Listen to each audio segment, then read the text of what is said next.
Assalamualaikum warahmatullahi taala wabarakatuh. Selamat sejahtera pada malam ini. Tuan-tuan, tolong share, tolong like, tolong subscribe. Dan ini merupakan kes Muhyiddin Yassin. Muhyiddin Yassin dilepas dan dibebaskan. 4 tuduhan kedudukan guna suapan 232.5 juta. Presiden bersatu Tan Sri Muhyiddin Yassin dilepas dan dibebaskan. Apa maksud dilepas dan dibebaskan is discharge amounting to acquittal. Dia tak boleh kena charge di atas pertuduhan yang sama lagi. Hari ini atas 4 pertuduhan. Kita tengok sementara itu apa yang berlaku pada Ahmad Zahid Hamidi. Ahmad Zahid dilepaskan tanpa dibebaskan daripada 47 kes pertuduhan. Berbanding dengan kes Muhyiddin Yassin tadi, sebaliknya Ahmad Zahid dilepas tanpa dibebaskan. Kes Muhyiddin Yassin dilepas dan dibebaskan. Kedua-duanya berlaku pada zaman bila, tuan-tuan? Kedua-duanya pada zaman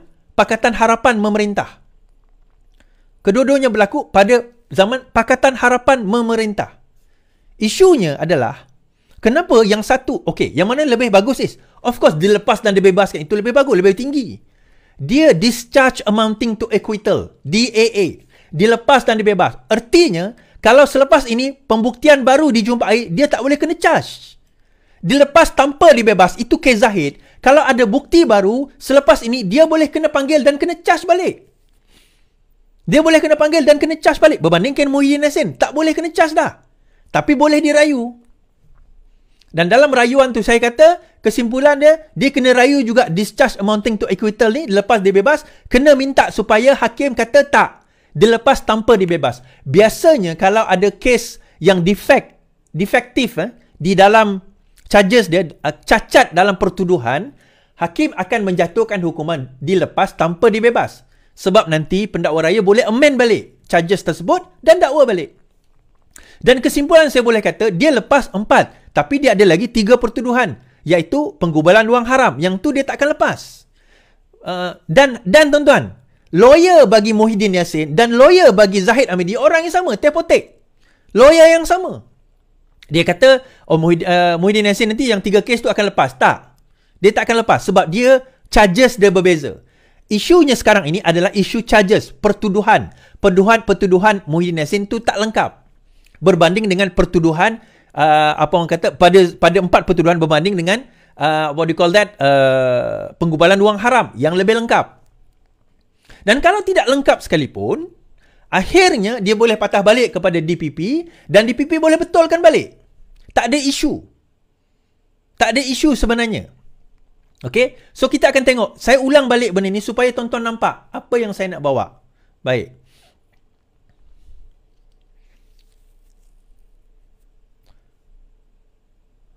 Okey.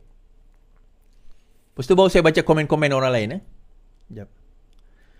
Okey, saya ulang balik apa saya sebut malam tadi berkenaan dengan kes Al-Kabudi dan kenapa dia boleh bebas. Dan 11 alasan yang dikemukakan oleh Peguam Negara untuk menggugurkan kes tersebut. Dan saya tak kata saya membela kes Zahid ni. Ini adalah apa yang diputuskan oleh Peguam Negara, oleh Badan Kehakiman, oleh pihak berwajib. Ini bukan saya. Yang kau pergi tembak aku ni kenapa? Oh, jadi kau setuju? Tak. Bukan saya baca dia punya judgement dia. Saya kata saya setuju. Kerana apa? Okey, tuan-tuan kita tengok. Baik.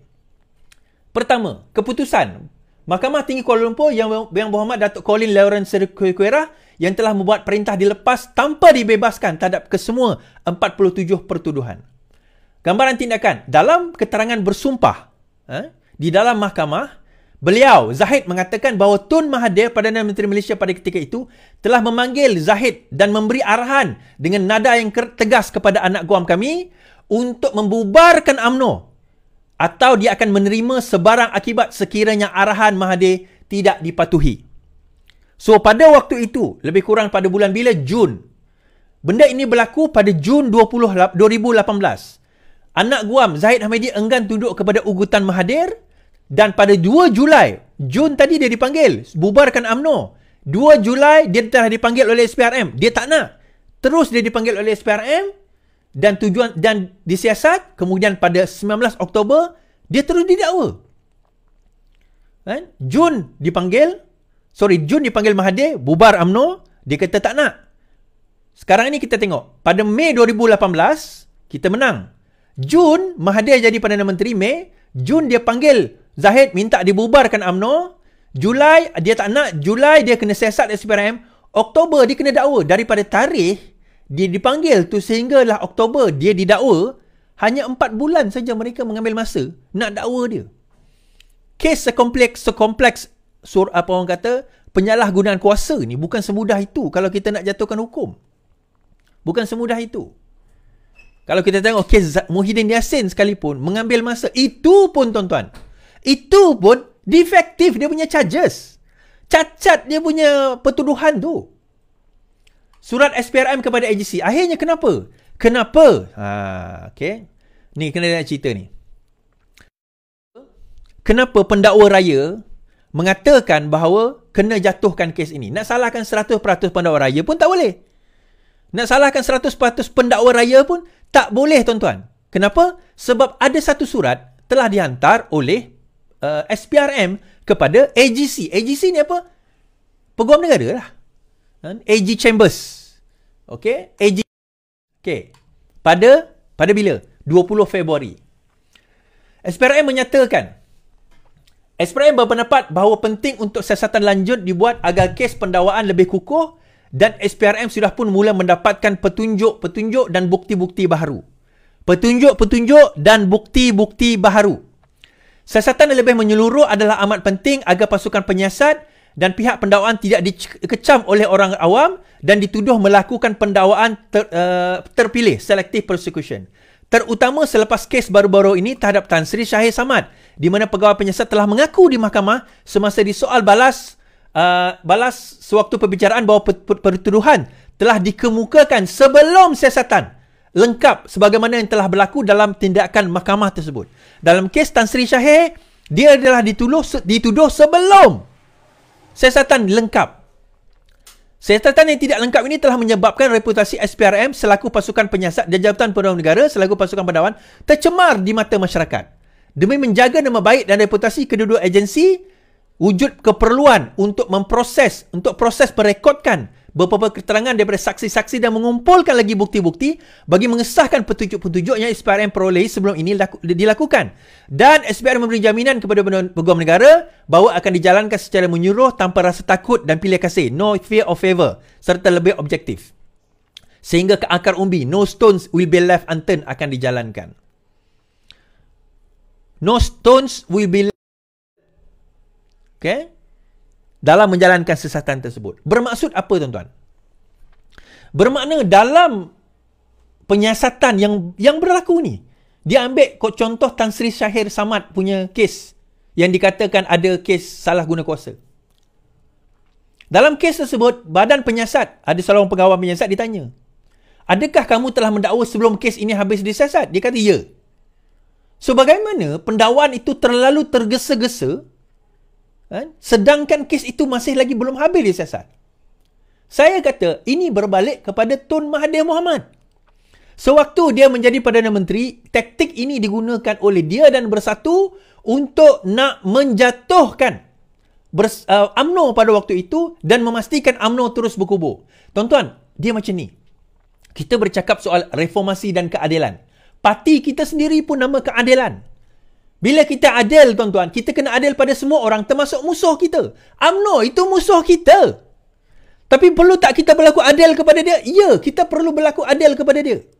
Dan saya bawakan, tuan-tuan, buktinya bahawa saya tak pernah, orang kata apa, berat sebelah dalam mengemukakan pendapat saya. Kalau saya kata bahawa benda itu benar, saya kata benda itu benar. Kalau saya kata benda itu tidak benar, saya kata benda itu tidak benar. Dan benda ini saya buktikan pada tahun 2022. Apabila satu lagi kes Zahid melibatkan lebih 40 juga kes apa orang kata dikatakan rasuah dan salah guna kuasa oleh Zahid Hamidi pada waktu itu. Saya antara orang yang menganalisa keputusan UKSB. UKSB pada waktu itu, kalau tuan-tuan ingat lagi, UKSB, di mana dalam UKSB beliau didapati beliau didapati tidak bersalah.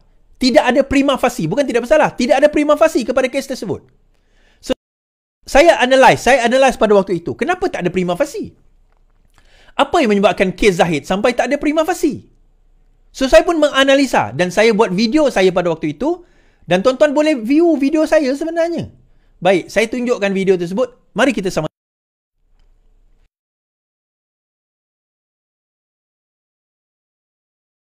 Masa itu Ryan pegawai Maybank. Dia panggil pegawai Maybank, dia bawa, dikeluarkan tunai, betul, Saidi ambil. Saidi bawa, orang yang Saidi bawa tu dipanggil jadi saksi, yang saksi bawa duit tu. Sampai ke situ, jumpa Rizal. Rizal datang bagi saksi. Dalam kes 1.5 juta, dia orang ada di dalam rumah Rosmah di Langgak Duta. Dia orang letak beg.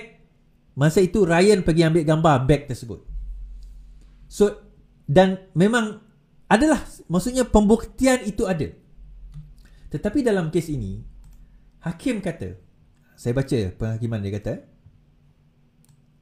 hakim kata, tiada rakaman CCTV dikemukakan di mahkamah. Pemandu tidak dipanggil, driver dia. Pengawal tidak dipanggil. Kan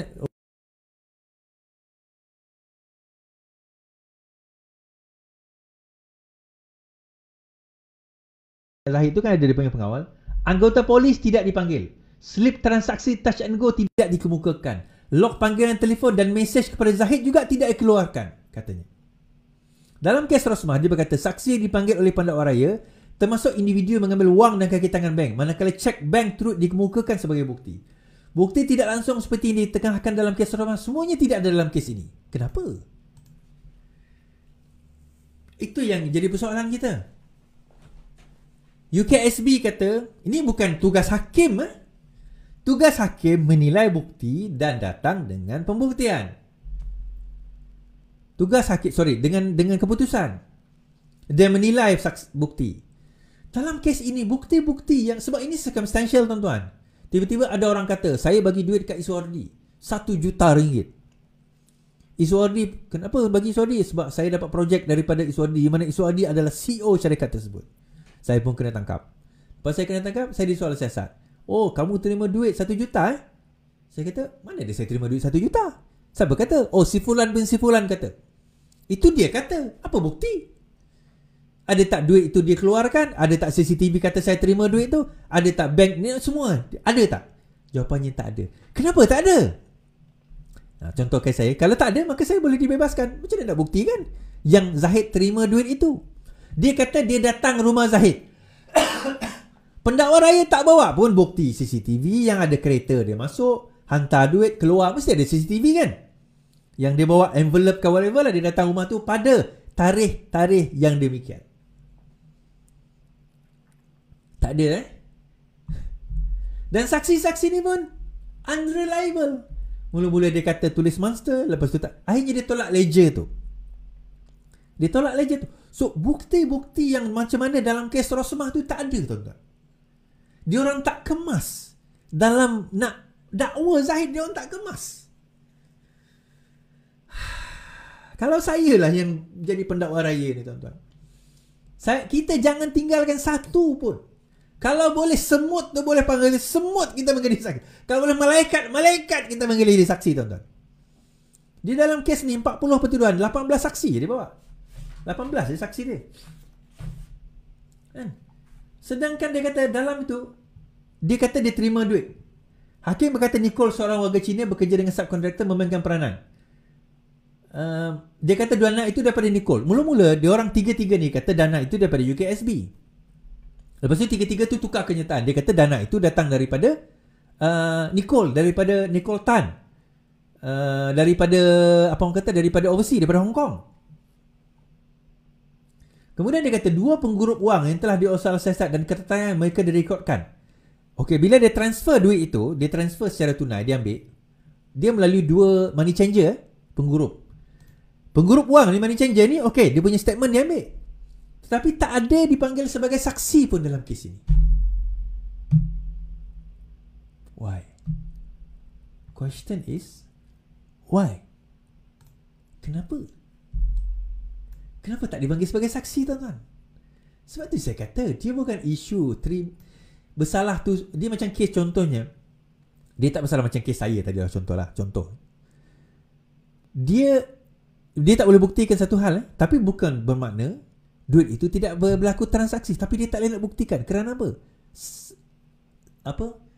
Masa untuk mereka nak datang dengan bukti itu, tak berjaya nak bawa bukti tersebut. Bukan tak berjaya, tak bawa pun. Saksi-saksi itu ada, tapi mereka tak bawa. Dia keluar duit daripada penggurup wang, money changer. Tak ada.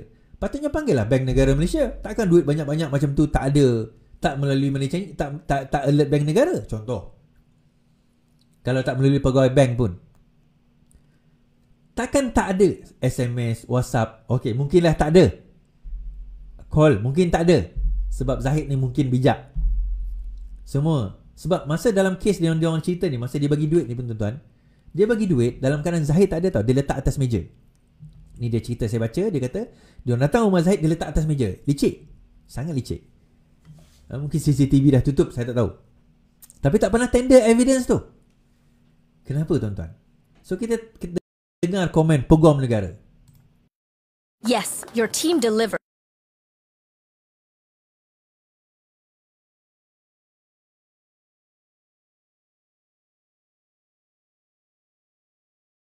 Baik. Ini kes saya komen, kes Zahid tahun 2022, 24 September, 21 September beliau dibebaskan. Pada 21 September, Zahid didapati dalam kes UKSB tidak ada prima facie. Zaman Perikatan Nasional memerintah. Pada zaman itu, UMNO bersama dengan Kerajaan Perikatan Nasional membentuk kerajaan pengkhianat pada waktu itu. Adakah saya emosional kerana PN membebaskan Zahid? Tak. Saya objektif. Saya tengok satu persatu. Dan kesimpulan saya kata prosecutor dan juga terutama badan penyiasat tidak kemas dalam siasatan mereka. Kemudian saya macam suspicious. Saya kata, kalau kes itu dia boleh lepas, saya risau kes yang ini boleh lepas juga sebenarnya. Kalau kes yang UKSB ni boleh lepas, saya risau kes ini dia boleh lepas.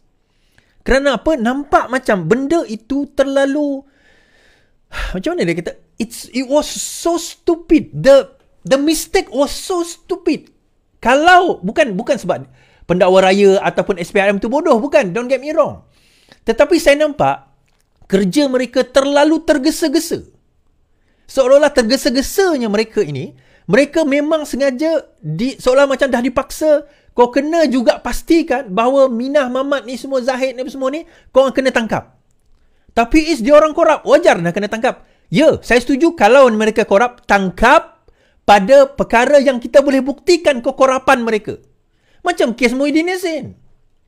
Dalam kes Muhyiddin Yassin, tuan-tuan, 200 lebih juta itu diakui sendiri oleh Muhyiddin Yassin, oleh audit Bersatu, telah masuk ke dalam akaun Bersatu. Diakui. Mereka tidak pernah menafikan bahawa duit itu masuk dalam akaun Bersatu. 200 lebih juta daripada antaranya Buhari Equity. Dan pada waktu itu, Muhyiddin Yassin adalah Perdana Menteri yang mempunyai kuasa untuk memberikan pembatalan pelepasan cukai kepada Yayasan Buhari. Dan dikatakan bahawa beliau mengatakan kalau nak batal, kena bayar kepada Bersatu, masukkan derma ke dalam Bersatu, 100 juta ringgit. 200 juta ringgit pada waktu itu.